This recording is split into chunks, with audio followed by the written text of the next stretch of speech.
Hi, this is Dr. Sherry Shabowski from Medical Education in Minutes, and this is another classic clinical presentation. If you like this content, please like and subscribe to my YouTube channel. I would really appreciate it. Okay, today we are going to meet Ziggy Volvo. Ziggy Volvo is an 88-year-old male who suffers from dementia. He spent most of his life traveling the world as an acrobat in the circus. Now he lives in a nursing home, and unfortunately, he spends much of the day in bed. He is also treated for diabetes, hypertension, high cholesterol, depression, and constipation. He has been complaining of abdominal pain recently. Periodically, he will grab his abdomen and cry out for about 20 minutes at a time in pain. He writhes around and then it seems to subside. So his attendants at the nursing home really don't think much of it. This has been going on for about a month. Today, the same thing happened, but this time he has not recovered.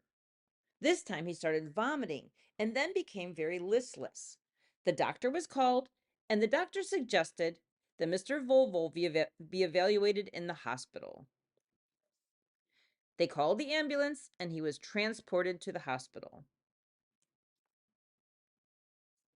On arrival, they find an 88-year-old bedbound male with dementia, transported from a nursing home with a past medical history of diabetes, high blood pressure, high cholesterol, depression, and constipation. The doctor comes in. He finds the patient hypotensive, tachycardic, and tachypnic with a fever. The hypotension is particularly disconcerting since the patient has a history of hypertension. So this is likely a very dramatic change from normal. On exam, he finds a listless male, confused and moaning. No neural deficits. He has crackles at his lung bases. His abdomen is grossly distended and diffusely tender without rebound. And he has infrequent, high pitched bowel sounds. His extremities are cool. The doctor thinks, I have a nursing home patient with a fever here. What are the most common causes? Typically, the most common causes are pneumonia, number one, urinary tract infection, and then some skin disorder like an infected decubitus ulcer or cellulitis. Laboratory studies were sent, and here are some of our results. The white count is elevated, he is anemic. The sodium is low, the bicarb is low. The BUN and creatinine are high, the sugar is quite high. On ABG, he seems to have some acidosis. His lactic acid is 4.6, which is high. His chest x-ray is significant for bilateral atelectasis with elevated diaphragms.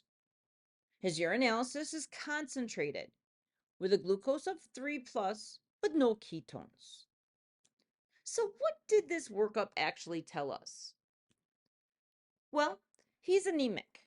Now, we don't know at this point if that's acute or chronic.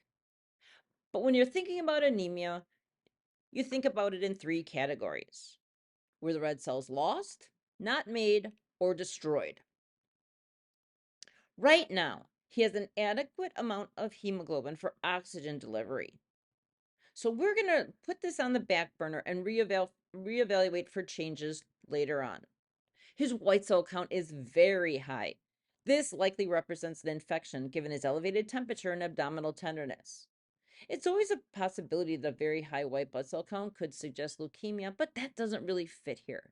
And we do know that the infection is really likely, so antibiotics are going to be necessary. His platelet counts are modestly elevated.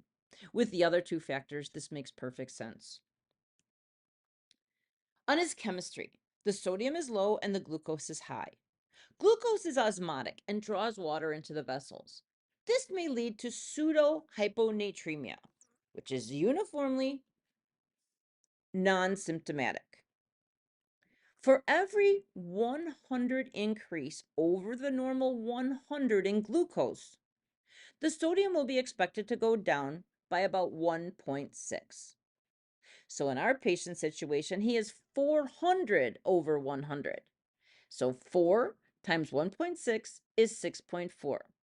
You take his sodium Add that 6.4, and it turns out that, in fact, given that high glucose, this is a normal sodium. So we're not going to worry about that anymore. He is hyperglycemic, though, and he's a known diabetic, obviously unable to take his pills due to vomiting.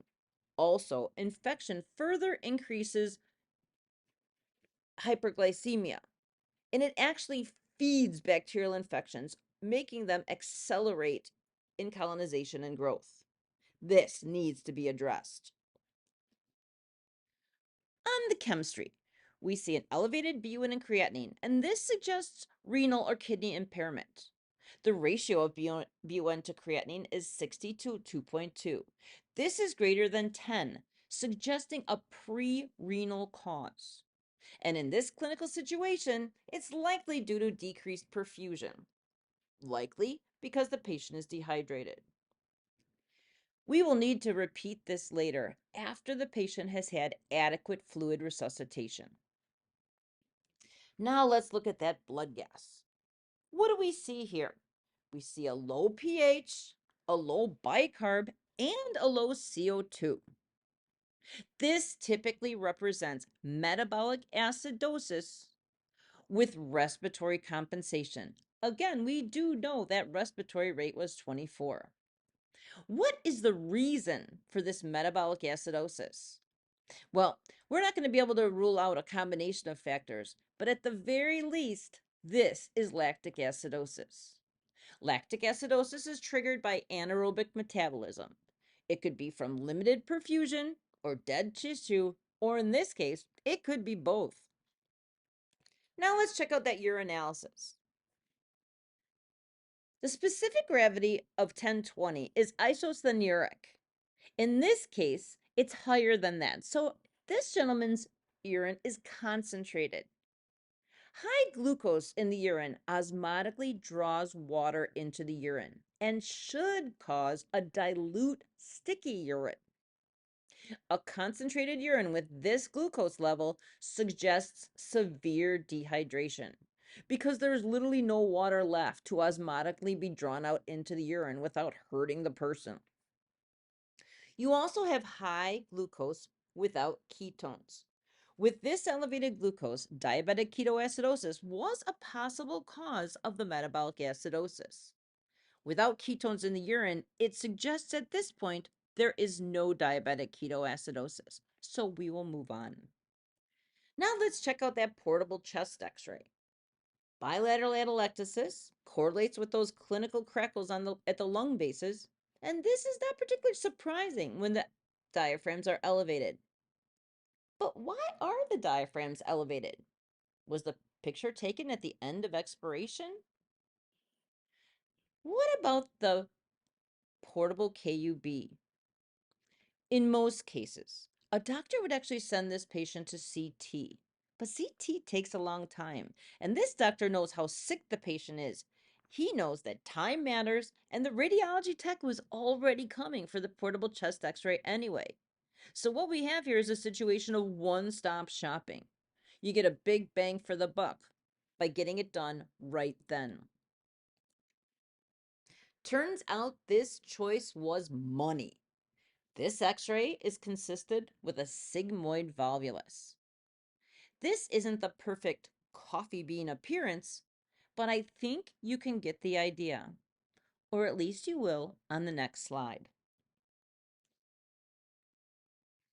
Here we see someone in the OR with a sigmoid volvulus. They've obviously untwisted it just at this point because it's now reperfusing. A sigmoid volvulus is when bowel twists on itself. All right, let's go through sigmoid volvulus in a little more detail. The sigmoid is not tacked down like the other components of the large bowel. The sigmoid gets stretched out, typically due to chronic constipation. Heavy weight of the stool in the pelvis stretches the sigmoid and its mesentery. You wind up with a weakened and stretched mesentery, and this contributes to the risk. This stretching allows the sigmoid colon to ultimately rotate on itself. It may twist and untwist, causing the intermittent pain that we saw in our patient. But ultimately, when it gets twisted enough, it causes a large bowel obstruction and associated vomiting, typically bilious.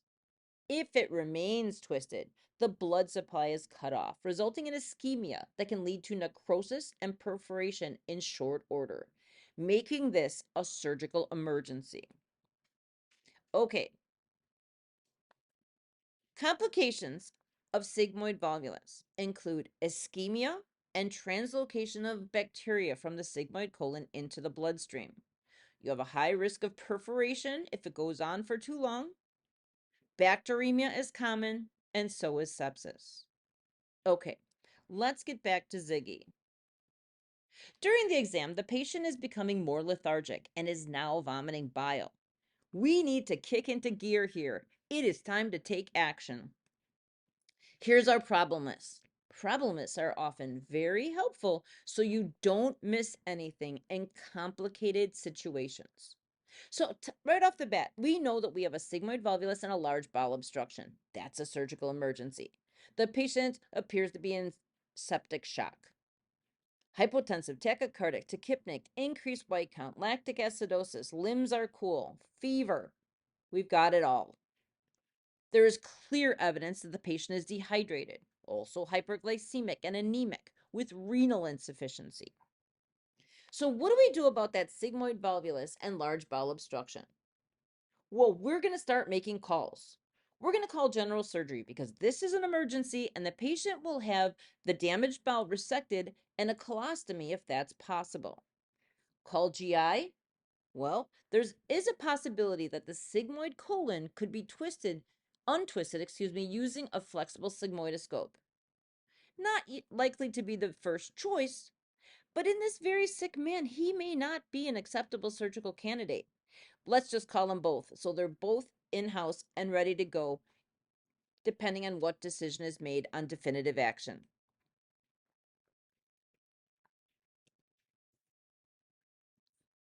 The patient is in septic shock. What we're going to want to do here is restore adequate circulating volume by giving IV fluid. We find a collapsed IVC or inferior vena cava on ultrasound. This can be reassessed as fluid is given to determine if the patient is well hydrated. Antibiotics must be given, and we're going to be giving this patient broad spectrum antibiotics. We're going to make sure we cover all the gut flora, gram positives, gram negatives, and anaerobes. We're going to reassess the vital signs.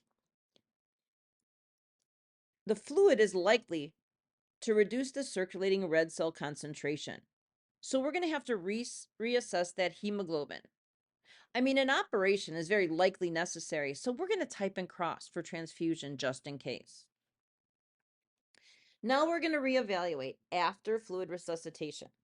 We're going to reassess the vital signs and end organ perfusion markers. If we're not getting where we want to be, if he's well hydrated, we're going to start to consider vasoactive drugs. We're also going to consider whether the patient is able to control his airway. Is he oxygenating and ventilating effectively? I mean, we could consider positive pressure ventilation, but we're going to have to go invasive rather than non-invasive in this case because he has altered mental status and he's vomiting, and that would be terrible with a positive pressure mask. Also, he's already tachypnic because of his metabolic acidosis and he's trying to compensate. So if we do intubate, we're going to have to keep that in mind and make sure that our respiratory rate is adequate. Fluid, again, will further reduce the circulating red cell concentration, so we're going to transfuse as needed. Now, did we restore adequate circulating volume and maximize oxygen delivery? Well, we're going to check by repeating that APG and the lactic acid. Now, a higher lactic acid could be confounded here. It might not just be showing us that the patient is in anaerobic metabolism, but rather the gut might be dying. So we are going to consider transfusion as well. We're going to reassess that blood sugar with adequate fluid resuscitation. If it's still high, we will consider giving insulin to a goal of about a blood sugar of 200. He'll just get more dehydrated if the sugar runs really high. But we're going to go low and slow on that insulin because insulin is metabolized in the kidney, and our patient's kidneys are not working great. After hydration, we're going to repeat a full chemistry to reevaluate that BUN and creatinine. We're going to do whatever we can to stabilize the patient, but ultimately, we're going to need to treat the cause. Little side story here. I am old enough and lucky enough to have seen in person the revolution on sepsis treatment that a personal hero and mentor of mine, Emmanuel Rivers, began. In fact, I myself did a little sepsis research while training at Henry Ford Hospital with Dr. Rivers. Prior to his groundbreaking paper, the mortality for sepsis and septic shock was bad. Using evidence of oxygen delivery and if it was adequate or not was infrequently used in management. A dependence on vasopressors assessed by blood pressure was more the norm. Blood pressure, especially when using vasopressors, may in fact cause bypass of critical capillary beds, leading to further tissue ischemia and organ damage. His research emphasized that using monitoring tools that actually assessed and promoted oxygen delivery led to improved outcomes. In the last 25 years, this aggressive approach has been tweaked and improved with less invasive tools as technology improved, including non invasive positive pressure ventilation and ultrasound assessment of cardiac function and volume status. But the overall change that began with his research was absolutely revolutionary. All right, back to the patient. The doctor placed an NG tube to decompress the stomach and Foley catheter to monitor urine output. IV fluids are running and ultrasound was used for IVC assessment and will be reused for further reevaluation. The hemoglobin was 7.5 after the first liter, so transfusion was initiated. He is less alert and breathing and oxygenation is worsening. Again, non-invasive positive pressure ventilation is not an option with this mental status and emesis. The patient is likely to go to the OR. So the doctor intubated the patient, taking care to consider the acidosis that required respiratory compensation when deciding on vent settings. As you can see, the patient has also been given antibiotics. The decision was made to take the patient to the OR.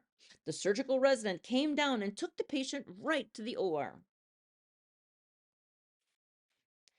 Despite rapid assessment and intervention, Mr. Volvul's colon was necrotic and ruptured in the OR. The surgery was prolonged and complicated. Ultimately, he had a cardiac arrest in postoperative recovery and could not be resuscitated. The surgeon came out and explained what happened to Mr. Volvul's son, John. John thanked the doctor for everything he did. His father had been in a nursing home in bed with severe dementia for 2 years now, and maybe this was for the best. The doctor assured him that he was given pain medication and was not aware of what was going on while he was in the hospital. And despite everything that happened, he did not suffer. John thanked the doctor. Thank you for learning with me today. If you like these educational videos, please like and subscribe. It really helps me and I would really appreciate it. Course content is available at www.medicaleducationinminutes.com. Using everything you know to help people is truly the best. Keep studying, and I will see you next time.